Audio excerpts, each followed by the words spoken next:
Public ಟೈಮ್ಸ್ಗೆ ಸ್ವಾಗತ. ಹೆಣ್ಣು ಮಕ್ಕಳ ಸರಣಿ ಕೊಲೆಗಳನ್ನು ಖಂಡಿಸಿ ತಪ್ಪಿತಸ್ಥರಿಗೆ ಕಠಿಣ ಶಿಕ್ಷೆ ವಿಧಿಸುವಂತೆ ಜಿರೋ ಒತ್ತಾಯ. ರಾಜ್ಯದಲ್ಲಿ ನಡೆಯುತ್ತಿರುವ ಹೆಣ್ಣು ಮಕ್ಕಳ ಮಹಿಳೆಯರ ಮೇಲಿನ ಸರಣಿ ಅತ್ಯಾಚಾರ ಕೊಲೆಗಳನ್ನು ತಡೆಯಲು ಮತ್ತು ರಾಜ್ಯದಲ್ಲಿ ಕಾನೂನು ಸುವ್ಯವಸ್ಥೆಯನ್ನು ಕಾಪಾಡಲು ಸೂಕ್ತ ಕಾನೂನು ಕ್ರಮ ಕೈಗೊಳ್ಳಬೇಕು ಎಂದು ಜಮಾತೆ ಇಸ್ಲಾಮಿ ಹಿಂದ್ ಮಹಿಳಾ ಘಟಕ ಹಾಗೂ ಗರ್ಲ್ಸ್ ಇಸ್ಲಾಮಿಕ್ ಆರ್ಗನೈಜೇಷನ್ ವತಿಯಿಂದ ಇಳಕಲ್ ನಗರದ ಕಂಠಿ ಸರ್ಕಲ್ದಲ್ಲಿ ಪ್ರತಿಭಟಿಸಿ ಗ್ರೇಡ್ 2 ತಹಸೀಲ್ದಾರ ಈಶ್ವರ ಗಡ್ಡಿ ಅವರಿಗೆ ಮನವಿ ಪತ್ರವನ್ನು ಸಲ್ಲಿಸಿದರು.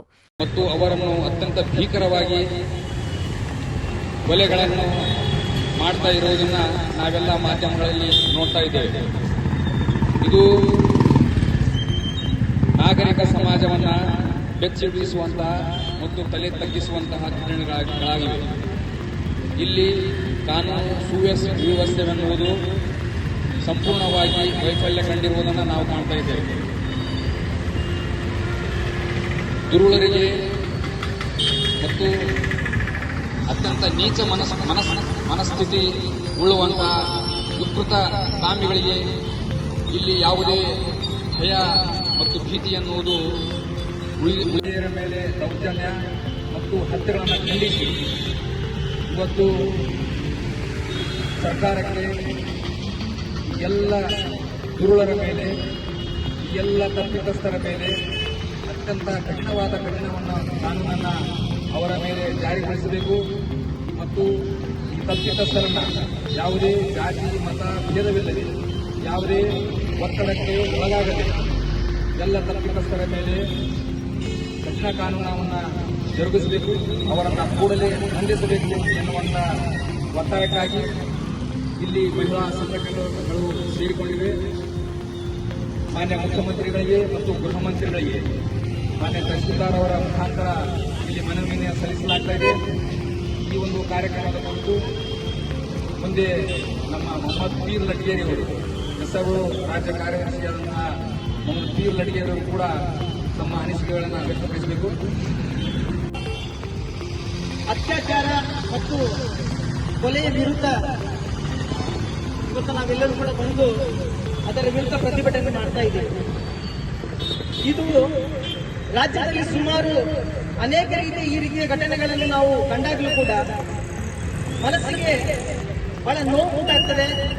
ಇವತ್ತು ಹೆಣ್ಣನ್ನು ಸಮಾಜ ಯಾವ ರೀತಿಯಾಗಿ ಅದನ್ನು ನೋಡ್ತಾ ಇದೆ ಅಂತಕ್ಕಂಥದ್ದು ಬಹಳ ಪ್ರಮುಖವಾಗಿ ಅಪ್ರಾಪ್ತ ಬಾಲಕಿಯರನ್ನು ಶಾಲಾ ಕಾಲೇಜುಗಳು ಯಾವ ಒಂದು ವಿದ್ಯಾ ಕೇಂದ್ರಗಳನ್ನು ನಾವು ಭಾವಿಸುತ್ತಿದ್ದೇವೋ ಆ ಒಂದು ಶಾಲಾ ಕಾಲೇಜುಗಳಲ್ಲಿ ಕೊಲೆಗಳಂತಹ ಒಂದು ಕ್ರೌರ್ಯದ ಪರಮಾವಧಿ ಇವತ್ತು ಬಂದು ನಿಂತಿದೆ ಅಂತಂದ್ರೆ ಇವತ್ತು ಸಮಾಜವನ್ನು ಹೆಣ್ಣಿನ ಬಗೆಗೆ ಯಾವ ಒಂದು ಮನೋಸ್ಥಿತಿಯನ್ನು ನಾವು ಬೆಳೆಸಿಕೊಂಡಿದ್ದೇವೆ ಅಂತಕ್ಕಂಥದ್ದು ಇಲ್ಲಿ ಪ್ರಶ್ನೆ ಆಗ್ತದೆ.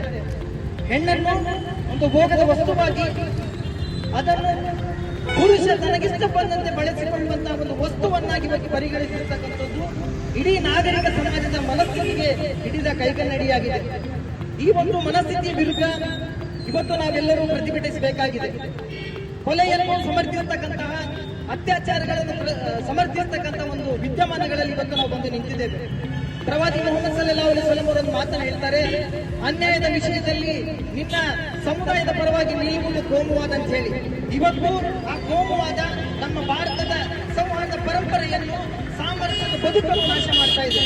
ಇವತ್ತು ನೀವು ಬಹಳ ಪ್ರಮುಖವಾಗಿ ದೃಶ್ಯ ಮತ್ತು ಮುದ್ರಣ ಮಾಧ್ಯಮಗಳಲ್ಲಿ ನೀವು ವರದಿಗಳನ್ನು ನೋಡಿದಾಗ ಅಲ್ಲಿ ನಿಮಗೆ ಅಪರಾಧಿಯ ಧರ್ಮ ಮತ್ತು ಅವನ ಜಾತಿಯ ಆಧಾರದಲ್ಲಿ ಒಂದು ಸುದ್ದಿಗಳು ಹೆಚ್ಚಿಗೆ ಪ್ರಚಾರವನ್ನು ಪಡೆಯತಕ್ಕಂಥ ಒಂದು ಹೀನಾಯ ಸ್ಥಿತಿ ನಮ್ಮ ಒಂದು ಮಾಧ್ಯಮಕ್ಕೆ ಬಂದು ನಿಂತಿದೆ.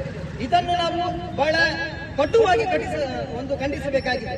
ಅದರ ಜೊತೆಗೆ ಈ ಒಂದು ಕೊಲೆಗಳು, ಈ ಒಂದು ಅತ್ಯಾಚಾರದ ಒಂದು ಕ್ರೌರ್ಯ ಏನಿದೆ ಅದು ಎಲ್ಲ ಸಮುದಾಯದ ಹೆಣ್ಣು ಮಕ್ಕಳಿಗೂ ಕೂಡ ಒಳಗೊಂಡಿದೆ. ಅದು ಯಾವುದೇ ಒಂದು ಜಾತಿ, ಯಾವುದೇ ಒಂದು ಸಮುದಾಯಕ್ಕೆ ಮೀಸಲಾಗಿಲ್ಲ.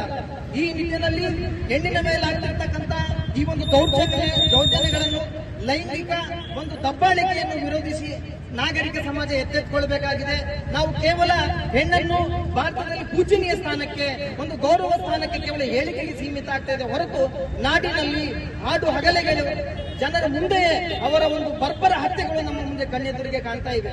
ಈ ನಿಟ್ಟಿನಲ್ಲಿ ನಾವು ರಾಜ್ಯದಲ್ಲಿ ಕಾನೂನು ಸುವ್ಯವಸ್ಥೆ ಆದಷ್ಟು ಬೇಗನೆ ಸ್ಥಾಪಿಸಬೇಕು. ಅದರ ಜೊತೆಗೆ ಈ ಒಂದು ಕೊಲೆಗಳನ್ನು, ಈ ಒಂದು ಅತ್ಯಾಚಾರಗಳನ್ನು ಜಾತಿ ಮತ್ತು ಧರ್ಮದ ಆಧಾರದಲ್ಲಿ ನೋಡ್ತಿರ್ತಕ್ಕಂಥ ಮನಸ್ಥಿತಿಗಳನ್ನು ಕೂಡ ನಾವು ಈ ಸಂದರ್ಭದಲ್ಲಿ ಖಂಡಿಸ್ತೇವೆ. ಯಾಕಪ್ಪ ಅಂತಂದ್ರೆ ಹೆಣ್ಣಿನ ಒಂದು ಘನತೆ ಮತ್ತು ಮಾನ ನಮ್ಮೆಲ್ಲರಿಗೂ ಕೂಡ ಬಹಳ ಪ್ರಮುಖವಾದದ್ದು. ಈ ನಿಟ್ಟಿನಲ್ಲಿ ಇಂಥ ಕೃತ್ಯಗಳು ಮತ್ತೆ ಜರುಗದಂತೆ ನಾವು ಜಾಗೃತಿ ವಹಿಸಬೇಕಾಗಿದೆ. ಈ ನಿಟ್ಟಿನಲ್ಲಿ ಸರ್ಕಾರಗಳು ಬಹಳ ವಿಶೇಷವಾಗಿ ಶಾಲಾ ಕ್ಯಾಂಪಸ್ಗಳಲ್ಲಿ ಸಮಾಜದಲ್ಲಿ ಹೆಣ್ಣಿನ ಬಗೆಗಿನ ನಮ್ಮ ಒಂದು ಮನಸ್ಥಿತಿಯನ್ನು ನಾವು ಬದಲಿಸಿಕೊಳ್ತಕ್ಕಂಥ ಒಂದು ಪ್ರವೃತ್ತಿ ನಮಗೆ ಆಗಬೇಕಾಗಿದೆ. ಈ ನಿಟ್ಟಿನಲ್ಲಿ ಇವತ್ತಿನ ಈ ಒಂದು ಪ್ರತಿಭಟನೆ ಸಮಾಜದಲ್ಲಿ ಒಂದು ಜಾಗೃತಿಯಾಗಲಿ, ಈ ರೀತಿಯ ಕೊಲೆಗಳು, ಅತ್ಯಾಚಾರಗಳು ನಿಲ್ಲಲಿ ಅಂತ ಈ ಸಂದರ್ಭದಲ್ಲಿ ಆಗ್ರಹಿಸುತ್ತಾ ನಾನು ಮಾತನಾಡುತ್ತೇನೆ. ಜೈ ಹಿಂದ್, ಜೈ ಕರ್ನಾಟಕ. ಅತ್ಯಾಚಾರವಾಗುತ್ತಿದೆ. ಹೆಣ್ಣು ಮಕ್ಕಳು ಸುರಕ್ಷಿತ ಎಂಬ ಭಾವನೆ ಅವರಲ್ಲಿ ಮೂಡುತ್ತಿಲ್ಲ. ಪೇರೆಂಟ್ಸ್ಗಳಲ್ಲಿ ಕೂಡ ಮಕ್ಕಳನ್ನು ಶಾಲಾ ಕಾಲೇಜುಗಳಲ್ಲಿ ಕಳಿಸುವುದಕ್ಕಾಗಿ ಭೀತಿ ಉಂಟಾಗುತ್ತಿದೆ. ಏಕೆಂದರೆ ಮಕ್ಕಳು ಸರಿಯಾಗಿ ಕಾಲೇಜನ್ನು ಮುಟ್ಟುತ್ತಾರೆ ಎಂಬ ನಂಬಿಕೆ ಇರುವುದಿಲ್ಲ. ನಡುರಸ್ತೆಯಲ್ಲಿ ಅವರ ಮಾನಹಾನಿ ಆಗುತ್ತಿದೆ. ಹೆಣ್ಣು ಮಕ್ಕಳಿಗೆ ಅತ್ಯಂತ ತೊಂದರೆ ಉಂಟಾಗುತ್ತಿದೆ. ಇಂತಹ ತೊಂದರೆಗಳನ್ನು ನಿವಾರಿಸಲು ಕಾನೂನು ಅತ್ಯಂತ ಕಠಿಣ ಕ್ರಮಗಳನ್ನು ಕೈಗೊಳ್ಳಬೇಕೆಂದು ವಿನಂತಿಸಿಕೊಳ್ಳುತ್ತೇನೆ. ಅದೇ ರೀತಿ ಹೆಣ್ಣು ಮಕ್ಕಳಿಗೆ ಸುರಕ್ಷಿತ ಒದಗಿಸುವಂತಹ ಎಲ್ಲ ಸೌಲಭ್ಯಗಳನ್ನು ಒದಗಿಸಿ ಹೆಣ್ಣು ಮಕ್ಕಳಿಗೆ ಸುರಕ್ಷತೆಯನ್ನು ನೀಡಬೇಕೆಂದು ವಿನಂತಿಸಿಕೊಳ್ಳುತ್ತೇನೆ. ಈ ಒಂದು ವಿಷಯವನ್ನು ಅತಿ ಹೆಚ್ಚು ಜವಾಬ್ದಾರಿಯುತವಾಗಿ ಕಾನೂನು ವ್ಯವಸ್ಥೆಯು ಮಹಿಳೆಗೆ ಸುರಕ್ಷತೆಯನ್ನು ನೀಡಬೇಕೆಂದು ಕಾನೂನು ವ್ಯವಸ್ಥೆಯಲ್ಲಿ ವಿನಂತಿಸಿಕೊಳ್ಳುತ್ತೇನೆ. ಧನ್ಯವಾದಗಳು. ಅತ್ಯಾಚಾರವಾಗುತ್ತಿದೆ. ಹೆಣ್ಣು ಮಕ್ಕಳು ಸುರಕ್ಷಿತ ಎಂಬ ಭಾವನೆ ಅವರಲ್ಲಿ ಮೂಡುತ್ತಿಲ್ಲ. ಪೇರೆಂಟ್ಸ್ಗಳಲ್ಲಿ ಕೂಡ ಮಕ್ಕಳನ್ನು ಶಾಲಾ ಕಾಲೇಜುಗಳಲ್ಲಿ ಕಳಿಸುವುದಕ್ಕಾಗಿ ಭೀತಿ ಉಂಟಾಗುತ್ತಿದೆ. ಏಕೆಂದರೆ ಮಕ್ಕಳು ಸರಿಯಾಗಿ ಕಾಲೇಜನ್ನು ಮುಟ್ಟುತ್ತಾರೆ ಎಂಬ ನಂಬಿಕೆ ಇರುವುದಿಲ್ಲ. ನಡುರಸ್ತೆಯಲ್ಲಿ ಅವರ ಮಾನಹಾನಿ ಆಗುತ್ತಿದೆ. ಹೆಣ್ಣು ಮಕ್ಕಳಿಗೆ ಅತ್ಯಂತ ತೊಂದರೆ ಉಂಟಾಗುತ್ತಿದೆ. ಇಂತಹ ತೊಂದರೆಗಳನ್ನು ನಿವಾರಿಸಲು ಕಾನೂನು ಅತ್ಯಂತ ಕಠಿಣ ಕ್ರಮಗಳನ್ನು ಕೈಗೊಳ್ಳಬೇಕೆಂದು ವಿನಂತಿಸಿಕೊಳ್ಳುತ್ತೇನೆ. ಅದೇ ರೀತಿ ಹೆಣ್ಣು ಮಕ್ಕಳಿಗೆ ಸುರಕ್ಷಿತ ಒದಗಿಸುವಂತಹ ಎಲ್ಲ ಸೌಲಭ್ಯಗಳನ್ನು ಒದಗಿಸಿ ಹೆಣ್ಣು ಮಕ್ಕಳಿಗೆ ಸುರಕ್ಷತೆಯನ್ನು ನೀಡಬೇಕೆಂದು ವಿನಂತಿಸಿಕೊಳ್ಳುತ್ತೇನೆ. ಈ ಒಂದು ವಿಷಯವನ್ನು ಅತಿ ಹೆಚ್ಚು ಜವಾಬ್ದಾರಿಯುತವಾಗಿ ಕಾನೂನು ವ್ಯವಸ್ಥೆಯು ಮಹಿಳೆಗೆ ಸುರಕ್ಷತೆಯನ್ನು ನೀಡಬೇಕೆಂದು ಕಾನೂನು ವ್ಯವಸ್ಥೆಯಲ್ಲಿ ವಿನಂತಿಸಿಕೊಳ್ಳುತ್ತೇನೆ. ಧನ್ಯವಾದಗಳು.